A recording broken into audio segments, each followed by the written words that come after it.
Hello' অসমীয়া নমস্কাৰ। কেনেকৈ আছো? মই বেংগল থেকে কৈ আছোঁ।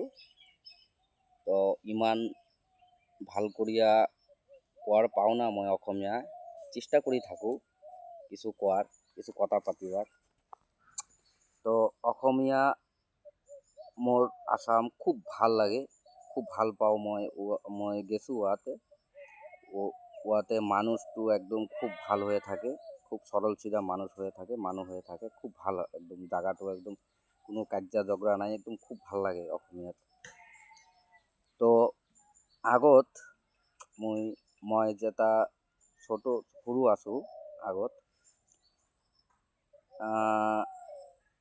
12-13 বছৰ হ'ব মোৰ।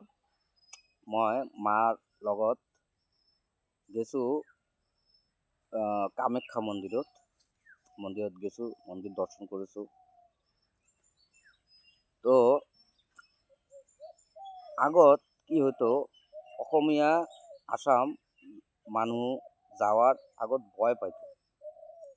মানে কেনেকা ভয় পাইতো, মোৰ মা যাত মোক মানে ওয়াত যাইম আৰ কি, মানে মন্দিৰত তাৰ আগত মোৰ দেউতা কৈছিল যে না যাওয়া লাগে, ইয়া মানুহ একদম আলাদা টাইপের হয়ে থাকে, মারা টারা করি ফেলায়, তো মানুষগুলো আলাদা টাইপের হয়, না যাওয়া লাগে।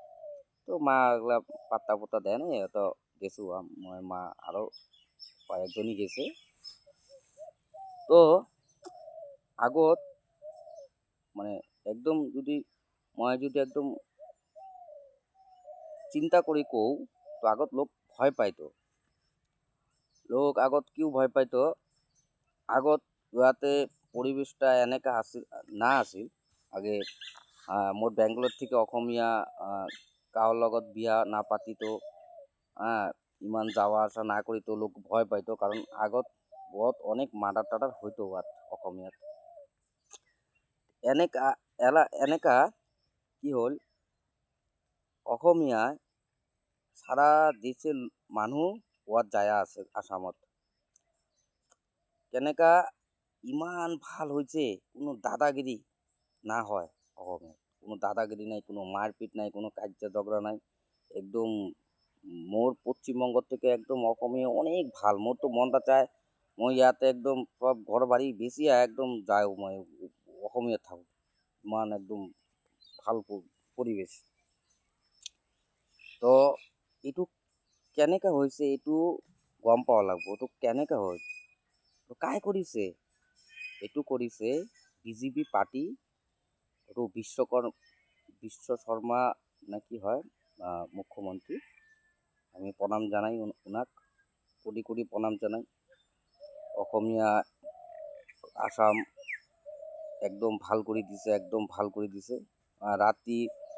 রাত্রি যদি 2টাও বাজে, কোনো একটা মহিলাও যদি যায় থাকে, কোনো কেউ একদম আঙুল উঠিয়া কিছু কোয়ার পাবো না, একদম সাত পুলিশ ধরি লয়ে যাব।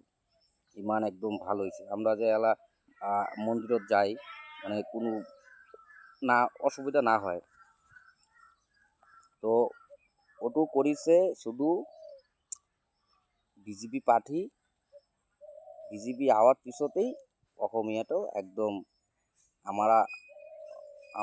মোর আপনার দেশের একদম 1 নম্বর হয়েছে অসমীয়া আসাম। মানে একদম সব মানুষ একদম আসামের ব্যাপারে যাচাই করে। যাই হোক, তো মই এটি কয়ে আছো, ভোট কাওক না দিব, একদম বিজেপি কোনো চিন্তা ভাবনা না করিব। যদি অসমীয়াটো ভাল চাও, যেনেকা আছে মোর হিসাবে ভাল আছে, বেশি কিছু না চাওয়া লাগে, বাঁচার কারণে অলপ খাওয়া হলেই হয়, ইমান বেশি ডাঙর মানুষ না চাওয়া লাগে। দেশটো আপনার অসমীয়াটো ভাল থাকলে আপনি ভাল থাকিবা। মোর কথা এটুই, একদম বিজেপিত ভোটটো দিয়ে দিবা। আর আপনি যা হিন্দু আছো, সব লোক একদম একত্র হইয়া একদম সব লোক বিজেপি পার্টি করিম, একদম দেশের একদম এই মাথা থেকে ওই মাথা পর্যন্ত, ওই মাথার থেকে ওই মাথা পর্যন্ত, কোনো আলাদা কোনো পার্টি না হোক, কোনো আলাগ কোনো পার্টি না, মানে আমরা হিন্দু পরিচয় এটাই হব যে আমরা বিজেপি করিব, হিন্দুর পরিচয় এটাই আমরা বিজেপি করিব। কি কেন করিব, কেনেকা করিম, বিজেপি যদি না করি তো বেলেগ পার্টি আয়া বেলেগ রাজনীতি করিয়া আমাদের দেশটাকে একদম শেষ কৰি দিব। মই এটি কৈ আছোঁ, একদম বিজেপি, সব হিন্দু বিজেপি, একদম সব হিন্দু বিজেপি। মই অসমীয়া মানুহটো ভাল থাকিবা। আৰু মোৰ ভিডিঅ'টো পোষা না নাপোষায় আপোনাৰ লগত মই নাজানি পাওঁ, মোৰ ইমান ভিউজ আহে না। আৰ তবু মই কৈ আছোঁ, যদি 2-4জন দেখি থাকে মোৰ ভিডিঅ'টা, কোনো কথা না হবে, একদম বিজেপি, ওকে।